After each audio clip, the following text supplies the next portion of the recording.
Mario, Earl, Erica.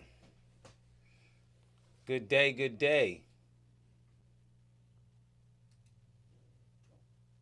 Hey, can you hear Hello, me okay, hello. TJ? I can hear you guys now.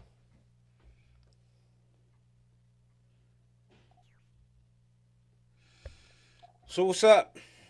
Tell me. This is the Wednesday workshop.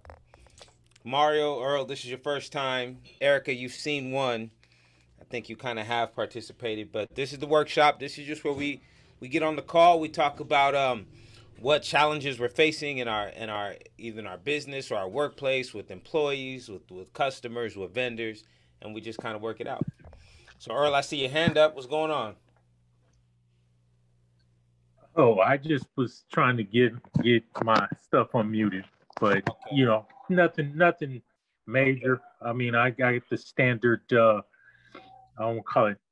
I'm supporting a team of project managers, Uh huh. which various levels of delegation. So I got some people.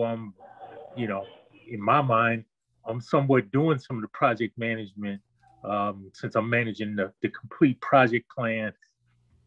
I'm managing all the procurement. The only thing I'm Okay. not doing is the status update, but I just trying to ebb and flow with it. Got you. Got you. Hmm. So what's the big challenge right now? It's just that they're not getting those folks to do their job.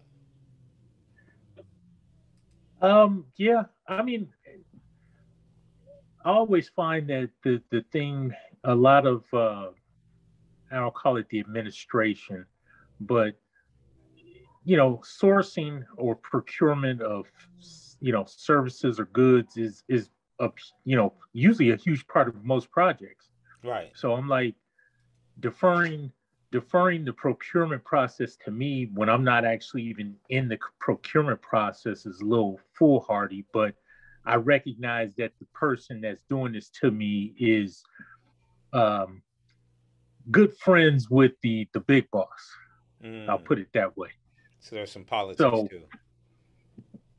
I don't I try not to get into a firefight in that regard. But generally, financial management sort of, I won't call it, it's not even on the radar. It's really more of a backseat, fire drill all the time um, in a lot of these projects, which, is actually sort of sad and frustrating when you consider the amount of money that's being invested in these projects that people don't even really have, I'm going to call it line of sight or full understanding of what they're doing financially. Okay. Let's start with I know this is a big one. This is a big one. This is a big one. We could jump in. Maybe real quick, Erica, what you got? Let me see where I'm gonna start. What you got today, Erica? How are you? Sorry, I had to hit unmute.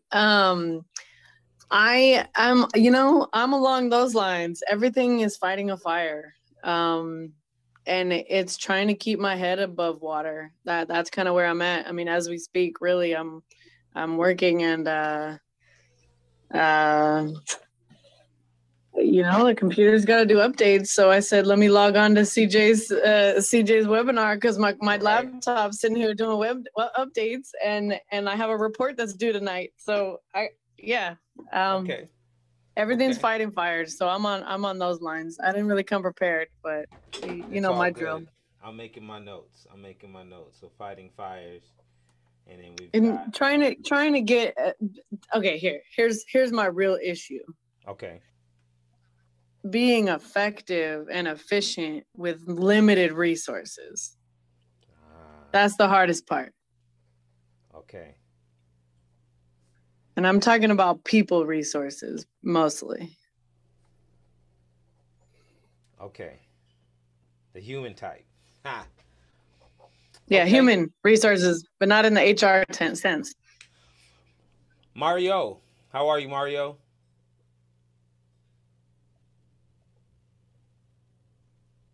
Mario might be looking for the mute button too. Yeah, exactly. How you doing? There you go. Yeah, Zoom. I don't know. Zoom is one of. It's like it's an easy tool to use, but for some reason, it's not always that easy. Yeah, I'm just driving right now in a little bit of traffic, and I saw your either text or email, and I was like, I just came back from Nashville. Jennifer had her godfather passed, so we went to his funeral. So I'm just now catching up on things. So I'm driving back down to Salinas right now. But yeah, challenges. My challenges aren't. My challenges more than anything are something that you guys are probably end up like whizzing through. I need somebody like I need somebody to help me with tech questions and tech problems, like someone on hands that can teach me how to use Asana. Like I've got a business coach that's on Asana and Trainio, which will help train some of my employees. But like to do it, man, it's like it may be simple. I'm just showing my age, but I'm like, shit, this is hard. Like and I know that once I get going on it, it's gonna be easy. But I'm like, I don't know. So I mean, like, if you have any resources on someone who could actually come down, like, I'm in the Salinas, Monterey area. If you know someone that, I mean, I'll pay them to travel, but just to like sit with me, or even if I have to come up to them, like, okay, bring your laptop, bring your phone, kind of, like a half a day session. I would love it. And are you open to doing that on video? Some of the people that I know that do that, they do it like on Zoom. You want in person? Some people do it in person too. You know what? I would prefer on person because that's my problem. Because I keep watching the Asana training on video, and it's like, man, I can't wrap my mind around it. I don't know. I'm gonna watch some again tonight, but I just think that someone hands-on would help me out a little bit because I learn, like I was telling you earlier, it's like I'm trying to adapt with modern times, but I'm still like in that age group. So got you. You're not Mario. Trust me. Every you're not alone. It's not really an age group thing. It's just it's a lot of people. Okay. All right. Well, then I'll start with you, Earl. I'll start with you, Earl. I'll come to you, Erica. I'll finish up with you, Mario. So Earl, all right. So in the procurement process, you're getting some work pushed onto you that isn't really part of your duty, but the person that's pushing the work on you is also cozy with the big boss. So you're trying to play it cool. Do I have it right? Yes. Okay. So you're not the PM, you're not the project manager. Someone else is the PM, or are you the PM? Yes. I'm not the PM. The PM get big money. Okay. And the PM is the PM the one pushing the work on you? Oh yes. Okay. Now that's okay. So, and this is the thing, I can do the work. It's just that for me, I'm like, isn't this your job? Like this, you're the project manager. These contracts are, I don't know exactly what you are trying to accomplish here. So for me to be, running in between the project manager and the sourcing team and trying to make sure that the, contracts get, the I's dotted, T's crossed, the terms and conditions the way we want them. I'm like, I don't know what you want. I don't even really know what you're trying to do. All right, so I'm just gonna assume that you're gonna hold this work. I'm gonna assume that this task will continue to sit with you. So in this sense, then it's about creating transparency and clarity. Transparency and clarity. So the first thing is like making it known somehow, whether in a team meeting by speaking up, whether in a status report that you send out to the team, or that you get the PM to include externally to all the stakeholders, that this part of the work or this task is being handled by you. Because if you're going to do it, you might as well get the credit. Number one. Number two, then once that happens, then you can establish a very clear, I said transparency and clarity. You can establish a clear system with your PM in terms of what exactly am I buying, for how much, how do you want it, what types of contracts are we talking about, fixed price, cost reimbursable, time and material, right? You start asking. I would start asking questions and along those lines, how risk averse are we, and what type of contracts do we want to use? Do we have source selection criteria? Do we have, you know, preferred vendors? Is there a list like that? Is there something for me to work on, or do you have people that you can put me in contact with, right? And I would just continue to reach out to the PM, and it's their job to communicate and their job to kind of know these ins and outs of the project. So I would just lean on them. I would take the work, but I would kind of Okay. put it back onto the PM in little plates, little tapas, right? You just keep like a little piece here, a little piece there, a little piece there, right? And keep it coming, and you know you can be the runner because remember in the Racy chart, right? You might be responsible for doing the work, but that PM should be accountable. So that's the other part of the clarity and the Yeah. transparency you need that to be out in the open. That okay, while I might be holding this task and I'm responsible for it, you're the one that's accountable. So please tell me what it is that you want and how you want it, so that I can deliver it to you.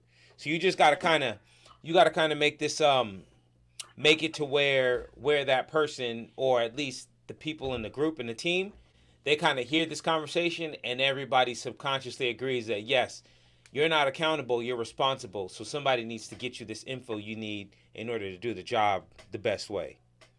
Does that make sense? Okay. Yep. That's sounds perfect. Yeah, so definitely get your credit, put it out there, but then definitely position yourself as the non-accountable person, unless you want the accountability. Um, but likely not, right? Because that means that they have to that you would know this information already. You would know you would have access to the reports and you know actually be able to execute the contract. So that's my Yeah. thought. Thank you. I appreciate it. Absolutely, absolutely. So Erica, fighting fires. You want to know how to be more effective and efficient with limited resources. Can I go back to something that you just said though? Yes, That please. you're not the one. Hold on, let me say this the right way. That you're not the one Wait, how did you say it? You're not the one accountable, you're the one responsible, or vice versa. Exactly. What was it? Exactly. So there's something called a RACI chart. RACI. Yeah. And you have somebody who's responsible for doing the work. They're supposed to get the job done. Then you have someone who's accountable for doing the work, and they're the person whose head's on the chopping block if the job doesn't get done right. Sometimes the person accountable can also be the person responsible for doing the work, right?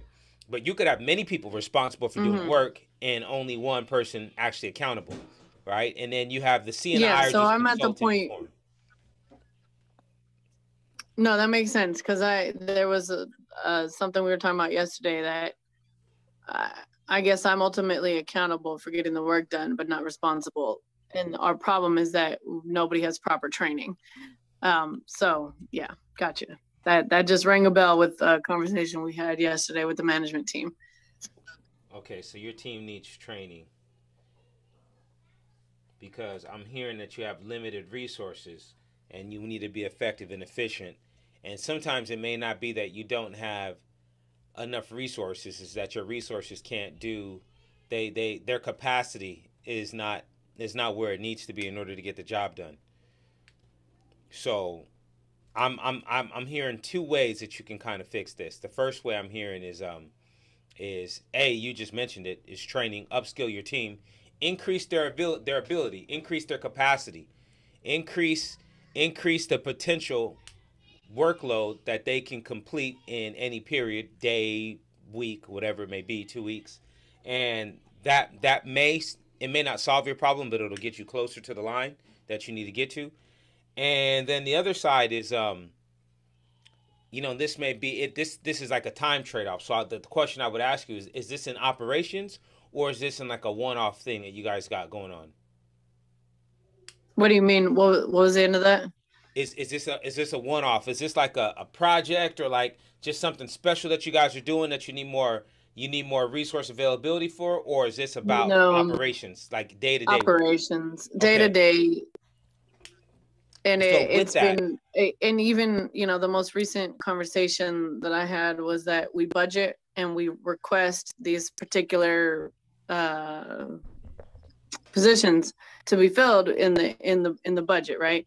Uh-huh. And then it goes above my head and it gets changed.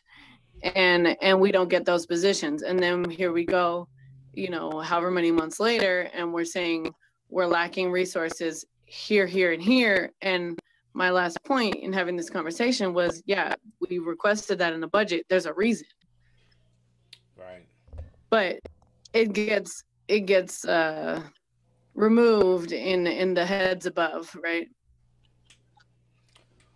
One of the things that's coming to my mind right now is if you would have the capacity, either your team or by bringing in someone from the outside, or unless there's someone within your agency or interdepartment agencies that does process mapping, and what they could do is actually go in and look at, literally write out, your team will kind of list the steps that they're doing, and then it would be like a 20 to 30 minute conversation where they would flow out from beginning to end what that process looks like, and they would use a series of shapes and colors, triangles, circles, squares, to mean different things. Like a square might be a decision point, a triangle could be a yes no, a circle could be, where you move on, or some documentation needs to happen.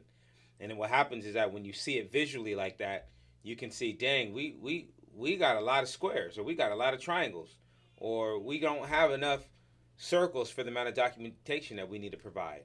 And you'll also be able to see where you can move some items before or to the end, and which of those are actually redundant. How often are we doing work more than once, where we should just do it on a third step down the line, so that we're not doing it, step one, going to five other things, step two, redoing the same thing, right? Like there's a lot of value in that, but I'm not sure if you guys have the capacity for that. What do you think? Do you think that that's something that you guys would be able to either do internally, or procure, like pay for it, have a vendor come in and do that? So I think we're on the right lines of having one of our analysts. Let's talk specifically about like work order, like maintenance things, right? Okay. Plumbing, carpentry, windows, toilets, et cetera, et cetera. So to use that example, we have an analyst who's actually trying to revamp the way we're doing our work order system, and was asking me which ways is realistic and not.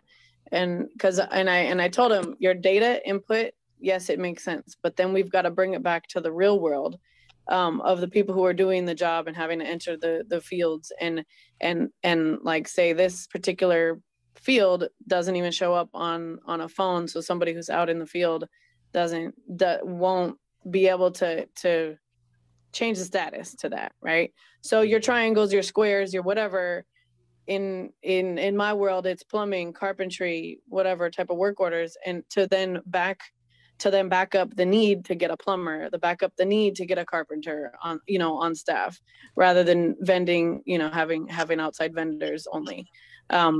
We're on the right path, I think, in that sense, because we need the data to drive the need behind the budget request. Gotcha. But the way the data is being entered right now, it is null. Like it just depends, yeah. So it sounds like. But even now, there's overtime, there's new? different things in the way this analyst is new in the last few years, and he's smart, yeah. Okay. He's asking you questions, which is a good start, because you're like the source of what should be. But you just mentioned, right, that he needs to bring it back to the real world, to the reality. So is there a possibility that your analyst can get time with your field crew, with your handyman? Yeah, and that's what he asked for. Okay. Yeah. So I think this conversation I had with him was last Thursday. So yeah, I think we're on the right track in that sense. It's just the most current thing on my mind right now. But okay. You are on the like right track. bringing the data to uphold, like, and prove what we've been asking for, basically.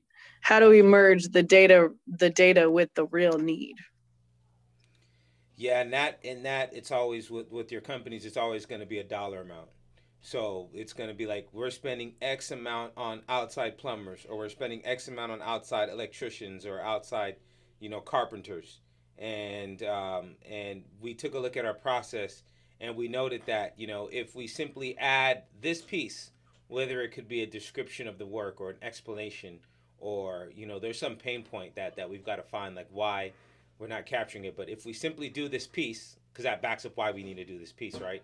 When you find the pain point, if we simply do this piece, this will allow us the time to put in the request in a timely manner, or this shows that, with this number of requests, we would save X amount of dollars if we actually hired a plumber in-house versus outsourcing. So when you guys are done, when you're done with the process mapping, you have to make sure that you go back and you tie those activities to dollar amounts. So before I even go there, let me ask you: are you guys sometimes hiring outside help? Yeah, Okay. So then often. yeah.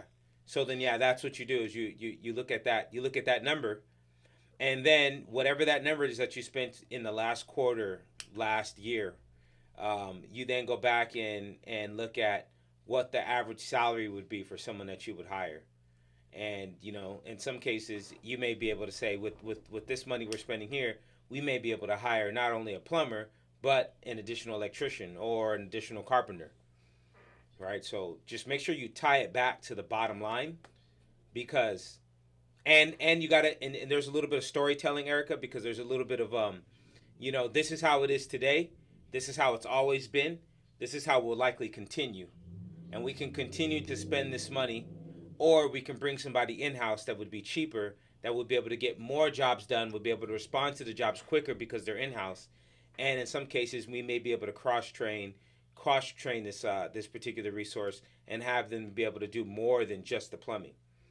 So that does that make sense? Yeah, it does. And I mean, we have also, union Oh boy. employees too. And so there's those lines that we have to be very careful crossing when it comes to, yeah, yeah. So Yeah. Yeah. Okay. Yeah. there's a lot Yeah. of factors.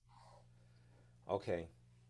And then you guys need to create a matrix for that too. And when I say a matrix, just think like a spreadsheet that might have 3 or 4 rows and 5 or 6 columns, right? And then and your rows may be the type of work, and then your columns would be the attributes, like is union labor needed? Do we have internal resources? Do we use external resources? And it might be the frequency of request, number of requests over past quarter. Like, look at that and see where you guys have opportunities to, I don't want to say not use union labor, but opportunities to understand where you're constrained by resource type, right? Where Well, you must in use. a way, actually, we're requesting more union labor. Actually, Why is that, you think? the field that's I mean, the managers that are were that are doing the work, right? Because we can outside contract out to vendors, Hmm. but that's what's will take away from the union workers, which there's a couple in house, and then there's a couple that are brought in from, like, as a direct hire situation. Uh-huh. But what I think we, as the my level management, the mid-level management, want is more, on staff union skilled trades. Okay. And why? But And I'm just that's curious, why another why hard union sell versus for upper non-union? management. Sorry, what? Why union versus non-union? I'm just curious. Well, we don't have the option. If they're coming in, they have to Ah, be there. They are union. okay. And the ones that aren't is if we're vending out to contractors, and Okay. they're general contractors. Are there So are I are think there that's a ways? harder sell for our upper management. The fact that we kind of are requesting more union, because that's always that uh complicated relationship between the upper management and the unions. Right, right. Yeah, the more unions are. So I lost So my. that's I part of had the a question I was complication gonna of ask you. why I don't think they've approved it, because it would mean to have more union workers, even though, like, when I started 12 years ago here, we had 7 plumbers. Now we have 2. What's the genesis of that? What's the story behind that? they fizzle out, they retire, they don't replace they don't hire after the retires, and they've gone to another department that's not directly with the one I'm in, although we borrow resources from our other department, same company. So. All right, so there's things like succession plans that probably aren't in place that like kind of help you guys buffer those things, or like it's something that's already part of the company that shows that there's a need. Mm-hmm. Yeah, you are in somewhat of of a pickle there. I would say you guys are on the right track. Your analyst is there. They're looking at stuff. I will say the next piece to that is to just make sure that after they've gone to the actual people and they have like desired state and you have current state, and you make a case for new requests, that you tie it back to the bottom line, because that's what upper management cares about, right? I mean, let's just be straight about it. That they're looking at dollars and cents, and they're looking at like what their relationship is with the union, and is it worth the headache? I'm using air quotes to have more of a union presence versus the work not getting done the best way. And let me ask you that too: is there an issue with that by hiring non-union work? Is the work not getting done to the same quality level? Actually, unfortunately, recently, sometimes the non-union work is getting done better. Yeah. Although it's somewhat similar. I mean, it's just because of the particular staff people we have right now. They're sometimes reliable and sometimes not. Got you. Depends on the day.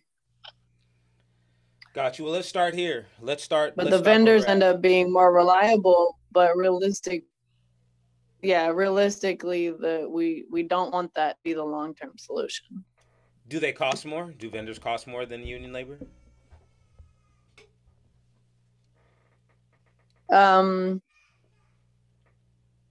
I wouldn't be able to say exactly.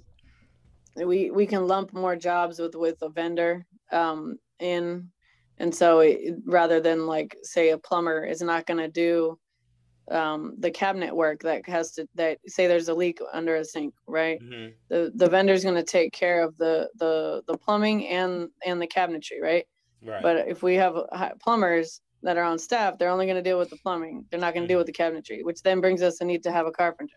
Right. And so I see both sides, really. So it's the division of work versus the ability to get full scope done. And both of those two things are weighed against on-site staff versus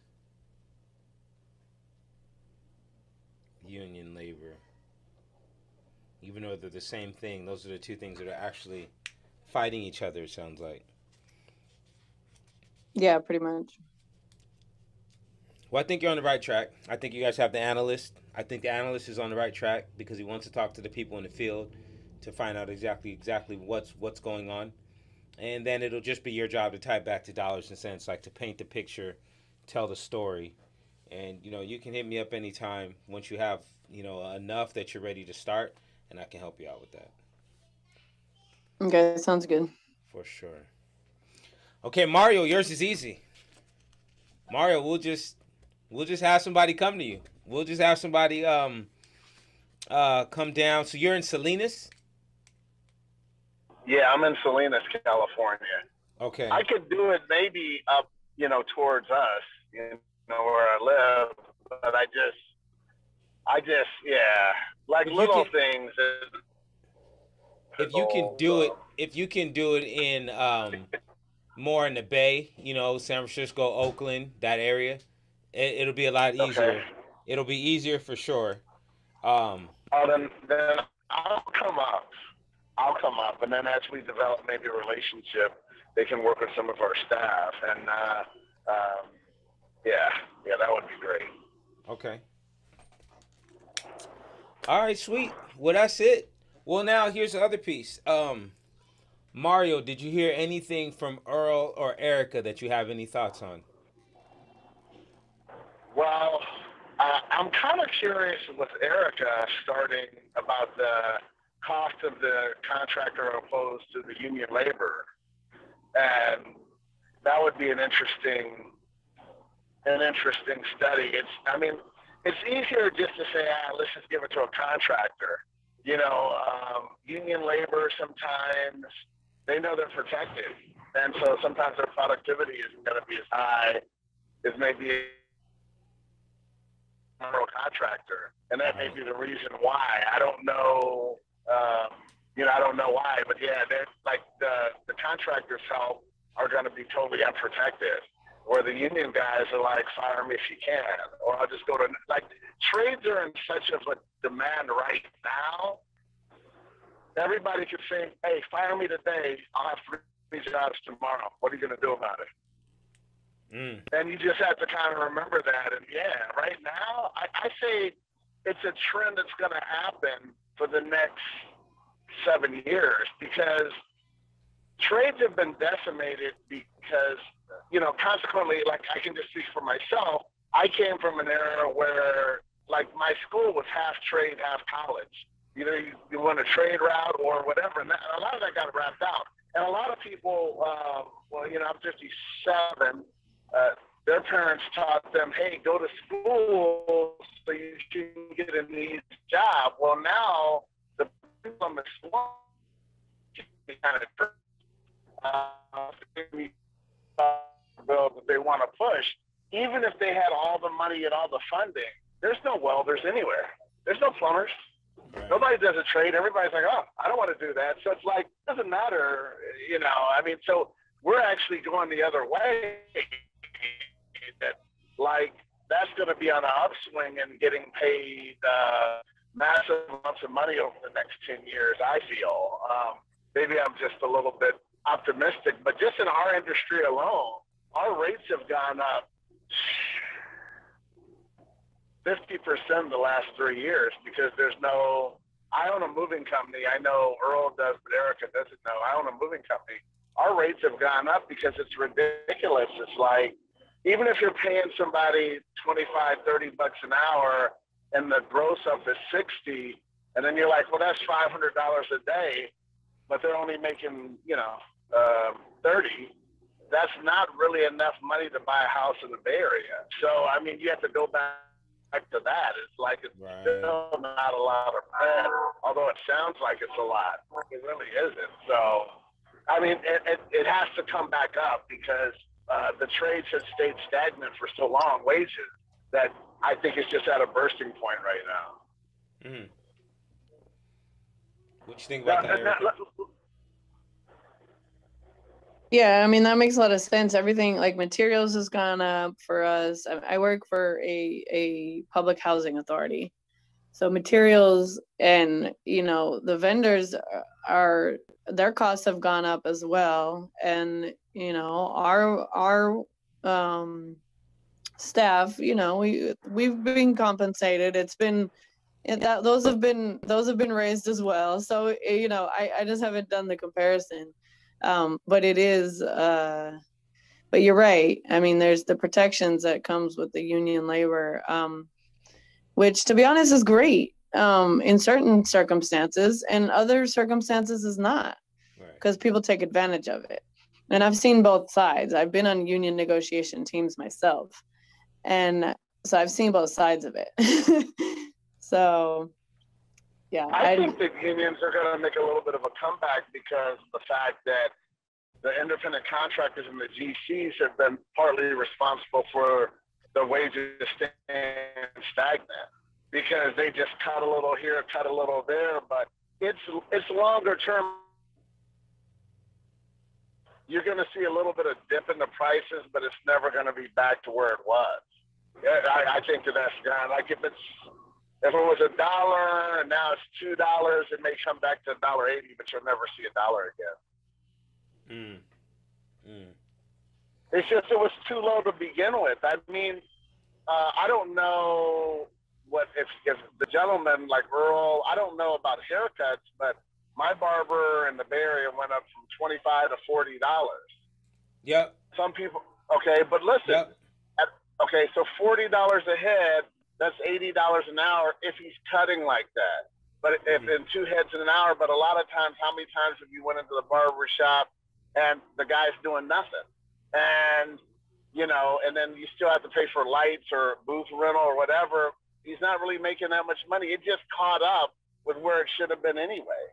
You know, that's the way I feel. Like, even though I don't want to pay it, like I don't want to pay anymore. I know. I'm like, I'm losing. I don't got much hair anymore, man. But it's like, if you think about it, it's worth it. It's the way it is. Everybody wanted the OG club. Yeah, Earl, you gotta pay the full price, Earl. You got a full head of hair. No, sorry, you broke up. I'm a charter member of my barbershop. They keep my price fixed. You're a charter member of what? Of what? I'm a charter member at my barbershop, so the price hasn't changed for me. It changed for the new guys, but for the old guys, the originals, same price. That's a good barber, though. That's a good barber. Yeah, you've been going there for a while. I'm telling you, I'm charter. Look, I came to the barbershop when he opened his barbershop. We was at the other barbershop before when he was, renting a chair, same price. But I know the other cats be breaking off like $40. I'm like, yeah, when I get there, I'm gonna start cutting my own hair. That's where I'm at today. Or what say you about Erica's situation? It's a complex situation. I mean, it sounds like a quasi-governmental agency type thing, and I recognize the union influence. Being that it's government, at least in my experience with government, I'm not gonna call it. The worst that can happen is you got to go back and ask for more money from the tax base or whoever is your funding source. But it's different than a bottom line focused institution, say like I don't call it Wells Fargo or an organization like that. Right. As far as the trades, I mean, our world is in a interesting place in that the wages and lifestyles that we've grown accustomed to is a byproduct of the unions, the work that unions did in the I guess World War I, World War II era. But a lot of people don't remember that a lot of things that we take for granted today didn't exist then. That being said, that's why I think a lot of people don't really recognize the value of a union. That's because of a lot of the comforts that we have. And I get it that people may not be masters of their craft because it's things have become very transactional. People are out here going hard just to survive. So my take would be to sounds like they're doing it though. Put together a plan or a proposal of what you think is the way to address this problem. Ultimately, it's going to come down to the politics and the organization in that as far as getting resources, because ultimately that's where the politics sort of culminate in organization is the allocation of resources. So if the problem or your proposal is compelling enough, you get the resources to do what you need to do, you can go forward. If it's not considered to be compelling enough, then it turns into a situation where you can have to think about what is achievable with the resources that you have, because it may not be perfect, but this may be all you can do and do your other work.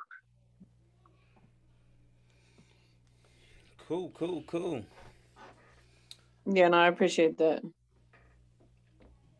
And then I don't know if Erica and Mario, if you guys have any words of wisdom for Earl. He's also in a little sort of political pickle.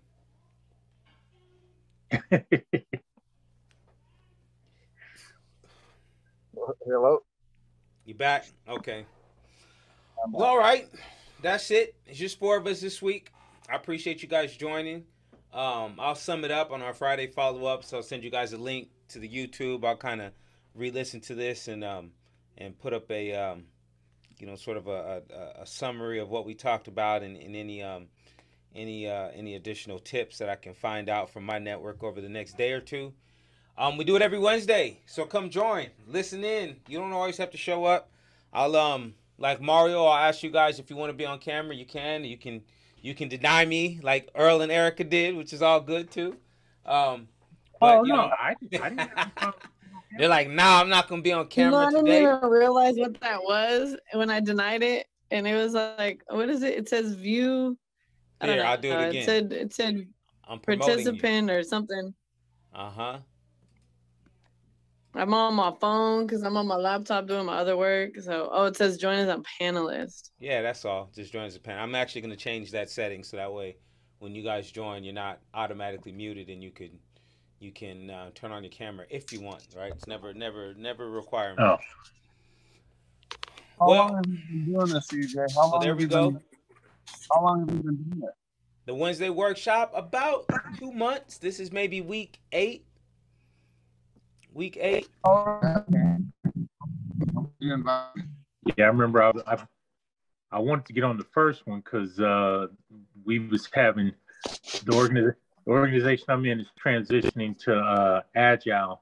Okay. But they got this project that I'm on, the big one there. The PM was asking how to manage, call it a big bang project in an Agile, I won't call it method, but it's cool. Well, next time. They brought it to the PMO staff and they didn't really have an answer. So. Well, I got one. I got answers. So, next time. Erica, there you go. For Hello. sure. That's why I was like, let me talk to my man. For sure. I love The Office. So, next time. Right. Yeah, Earl. Next time. Every Wednesday. Link is the same. You guys can join any Wednesday, anytime you got something going on. All right. And the idea is there's normally a few other people on the call. And yeah, I'm here to kind of answer and give my insight, but then we all kind of help each other too. So that's the idea. We just keep going on and whatever the fire of the week is, we help put it out for each other. So I appreciate you guys. Okay. Have a good day. Thank you. See ya. Right. Thank you.